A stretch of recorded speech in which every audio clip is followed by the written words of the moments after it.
پھر موسیٰ علیہ السلام کا دور آیا، موسیٰ علیہ السلام کا 1000 سالہ دور ہے، اور اس میں جو کچھ ہوا، طوفان آیا پانی کا، یہ تیسرا دور ہے، دوسرا دور ہے۔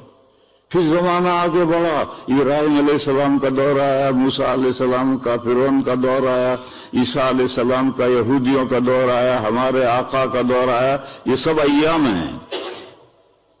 ان ایام کے ذریعے سے اللہ نے موسیٰ علیہ السلام سے کہا کہ اپنی قوم کو نصیحت کیجئے کہ اگر سیدھے نہیں رہو گے تو ایسا ہو سکتا ہے، ایسا ہو سکتا ہے، ایسا ہو سکتا ہے، ایسا ہو سکتا ہے۔ معلوم ہوا کہ ایام اور جمع ہے یوم کی، اور یوم کا لفظ ڈے کے علاوہ اس معنی میں قرن کے معنی میں بھی آتا ہے، دور، ایک لمبا زمانہ جہاں ایک بڑا واقعہ پیش آیا ہو۔ تو یہ 6 جو دن ہیں وہ 6 زمانے کے 6 ادوار ہیں۔ ان 6 ادوار میں یہ پوری کائنات بن کر تیار ہوئی۔ ایک دور کتنے زمانے کا ہے اللہ جانے، ہم نہیں جانتے۔ آج کل کے جو سائنسدان ہیں وہ یہ کہتے ہیں کہ یہ پوری کائنات 50 ارب ہزار سے آگے لاکھ سے آگے کروڑ سے آگے خرب سے آگے ارب، یہ عین کے ساتھ نہیں، الف را اور با ہے۔ اتنے زمانے کے اندر، اتنے زمانے میں یہ کائنات بن کر تیار ہوئی۔ یہ تو حدیث میں ہے، بخاری شریف کی حدیث میں ہے کہ پہلے بنو تمیم آئے تھے، انہوں نے سوال کیا تھا کہ ہماری یہ جو دنیا ہے، یہ دنیا کس طرح سے بنی ہے؟ تو حضور نے فرمایا تھا کہ پہلے زمین کا کرہ تھا، اور اللہ کا عرش زمین پانی پر تھا، یعنی اللہ کی حکومت پانی پر تھی۔ پھر اس پانی میں بلبلے اٹھنے شروع ہوئے، اور وہاں سے اٹھے جہاں کعبہ شریف ہے، وہاں سے بلبلے اٹھنے شروع ہوئے، اور بڑھتے بڑھتے بڑھتے خشک زمین نکل آئی، اور 71% آج بھی پانی ہے زمین پر، 29% خشکی ہے۔ پھر یہ جو بلبلے اٹھے، اس میں سے جو بھاپ اٹھی، دخان، اس دخان سے اللہ نے 7 آسمان بنائے۔ پھر اسی میں سے دوسری چیزیں بنتی چلی گئی۔ سائنس کہتی ہے کہ 50 ارب سال کے اندر یہ کائنات بن کر تیار ہوئی ہے۔ ایک ان کا اندازہ ہے، کوئی دیکھ کر تھوڑے آئے ہیں۔ یہ جو 50 ارب سے اوپر ہے خرب سے اوپر ہے پدم، بس وہ پدم آخری ہے، اس نے پدا دیا سب کو۔ تو یہ جو 50 ارب سال ہیں، ان کو 6 حصوں میں تقسیم کر دو تو 6 دن بن گئے۔ میرے بھائیو، ٹھیک اسی طرح سے سمجھو، قیامت کا دن 50,000 ایئر کا ہے، اور یہ مسئلہ قرآن کریم میں ہے۔ 50,000 سال قیامت کا دن اتنا بڑا ہے۔ اتنے دن میں کیا ہوگا؟ جب دوبارہ دوسری مرتبہ سور پھونکے گا اور کائنات وجود میں آنا شروع ہوگی تو فٹافٹ نہیں آئے گی، بارش ہوگی، اس پر عرصہ گزر جائے گا، پھر جیسے گھاس اگتی ہے اس طریقے سے تمام باڈیاں زمین میں سے اگیں گے، تو ایک دم اگ کر بڑی تھوڑی ہو گئی، آہستہ آہستہ اگیں گے۔ زمانہ اس میں گزرے گا۔ 50,000 سال جو گزریں گے وہ کائنات کے وجود میں آنے میں گزریں گے۔ جیسے یہ پہلی مرتبہ کائنات وجود میں آئی ہے 50 ارب سال میں، 6 دنوں میں وجود میں آئی ہے۔ اسی طریقے سے قیامت جب شروع ہوگی تو پھر کائنات جو وجود میں آئے گی تو سلولی تدریجن آئے گی، ایک دم نہیں آئے گی وجود میں۔ تو 50,000 سال میں سے 25,000 سال تو اسی میں گزر جائیں گے۔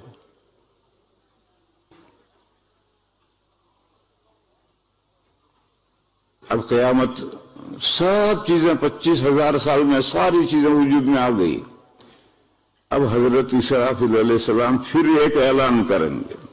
یہ تیسری مرتبہ سور پھونکا ہے، اور اس کا تذکرہ شاہ عبد القادر صاحب نے اپنے فوائد میں حاشیے میں کیا ہے۔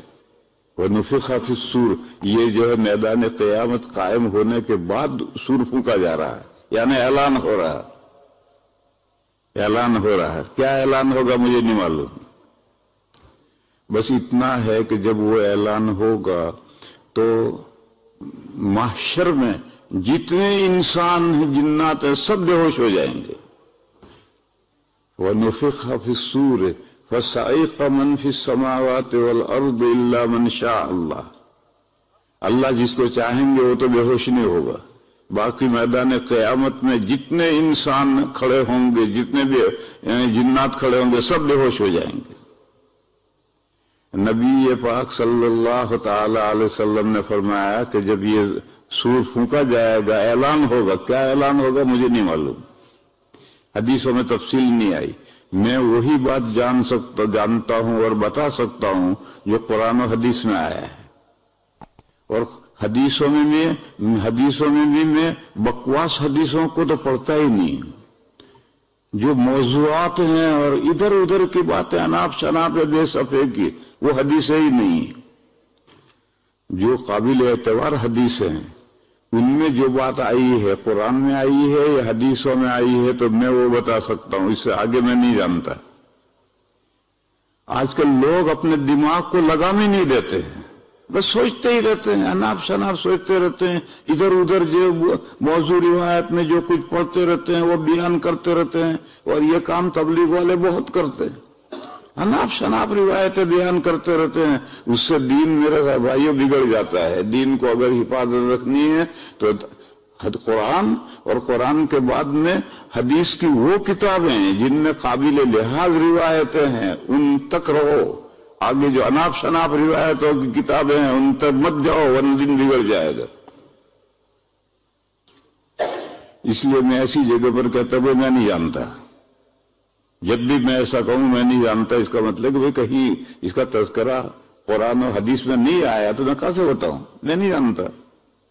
اور غیر معتبر روایتیں، ان روایتوں کو میں جانتا ہی نہیں، پڑھتا ہی نہیں۔ اس لیے میں نے کہا کہ حضرت اسرافیل کیا اعلان کریں گے، معلوم نہیں کیا اعلان کریں گے، لیکن وہ اتنا خطرناک اعلان ہوگا کہ سارا میدان حشر بے ہوش ہو جائے گا۔ نبی پاک صلی اللہ علیہ وسلم نے فرمایا میں بھی بے ہوش ہو جاؤں گا۔ پھر فرمایا کہ سب سے پہلے مجھے ہوش آئے گا۔ حضور نے فرمایا کہ سب سے پہلے مجھے ہوش آئے گا، تو میں یہ ہوش میں آ کر دیکھوں گا کہ حضرت موسیٰ علیہ السلام اللہ کے عرش کا پایا پکڑ کر اللہ کی تعریف کر رہے ہیں۔ میں نہیں جانتا، حضور نے فرمایا میں نہیں جانتا کہ موسیٰ علیہ السلام بھی بے ہوش ہوئے تھے اور مجھ سے پہلے ہوش میں آ گئے، یا موسیٰ علیہ السلام بے ہوش ہوئے ہی نہیں۔ کیوں؟ وہ اللہ کی تجلی دیکھ کر ایک مرتبہ طور پر بے ہوش ہو چکے ہیں، تو اس کے الٹرنیٹو، اس کے تبادلے میں اللہ تعالیٰ نے اس موقع پر ان کو سنبھال لیا، وہ بے ہوش نہیں ہوئے۔ ایک مرتبہ جب دے کر ہوتا ہے آنکھیں خراب ہو گئی، پھر دوسری مرتبہ ہوگا تو برداشت کر لے گا۔ تو طور پر جب اللہ تعالیٰ نے تجلی فرمائی فسائی، تو حضرت طور کے پرخ سے اڑ گئے اور موسیٰ علیہ السلام بے ہوش ہو کر گر پڑے۔ یہ قرآن میں ہے۔ پھر جب موسیٰ علیہ السلام کو ہوش آیا تو حضرت موسیٰ علیہ السلام نے کہا تبت الیک، پروردگار میں کان کی بوٹ پکڑتا ہوں، میں نے درخواست کی تھی کہ آپ مجھے اپنی تجلی دکھائیں، آپ نے فرمایا تھا کہ تو ہرگز نہیں دیکھ سکے گا، تو آپ نے صحیح فرمایا تھا، میں نے درخواست کی تھی، نازیبا کی تھی، میں توبہ کرتا ہوں۔ تو وہ بے ہوش ہو گئے تھے۔ تو آج میدان قیامت میں جب تیسری مرتبہ سور پھونکا تو سب بے ہوش ہو گئے، مگر موسیٰ علیہ السلام بے ہوش نہیں ہوئے، وہ سہار گئے، سہار برداشت کر گئے۔